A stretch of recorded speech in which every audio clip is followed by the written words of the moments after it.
নমস্কাৰ। ফলটো ধৰিব পাৰিছেনে? অসমৰ জাতীয় ফল নেমু টেঙা।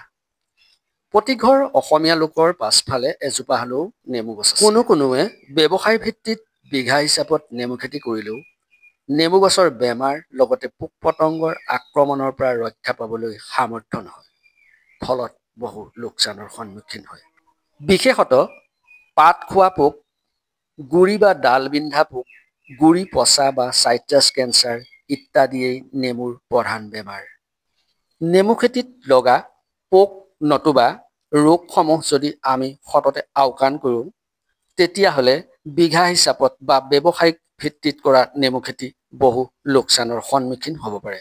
প্ৰধানতঃ বেমাৰত ঔষধ প্ৰয়োগ কৰাতকৈ নেমু খেতিডৰা চাফ চিকুণ কৰি ৰখা, পানী ওলাই যাব পৰা ব্যৱস্থা, মাজে সময়ে শুকান ডাল বা আক্ৰান্ত অংশ চোকা, দা বা কৰতেৰে কাটি পুৰি পেলোৱা ভাল।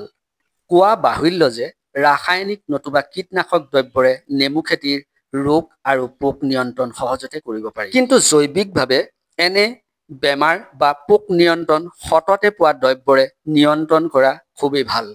ডাল বিন্ধাকে ধৰি আনুষাংগিক পোক আৰু ৰোগ নিয়ন্ত্ৰণ কৰিবলৈ ছ'ডাযুক্ত ঢেলা চাবোন নতুবা কম দামী ডিটাৰজেণ্ট আগদিনা পানীত তিয়াই ৰাখি পাছদিনা 5 মিলিলিটাৰ কেৰাচিন মিহলাই গছৰ ফুটাসমূহত চিৰিঞ্জৰে সুমুৱাই দিলে পোক নাশ হয়। দুই এজোপা গছত এনেদৰে দিলেও বিঘা হিচাপত কৰা খেতিত সম পৰিমাণত সামগ্ৰীসমূহ টেংকিত লৈ স্প্ৰে কৰিলে সুফল পাব। মাছৰ পানী, গেলা মাছ আদি নেমুবাৰীত ছটিয়াব। ফলত বাৰীখনলৈ উপকাৰী পোক-পৰুৱাৰ আগমন হ'ব। এক কথাত ৰাসায়নিক নতুবা কীটনাশক দ্ৰব্য ছটিয়াই আপুনি সাময়িক সকাহহে পাব। স্থায়ী সকাহৰ বাবে আপুনি জৈৱিক পদ্ধতি অৱলম্বন কৰিবই লাগিব।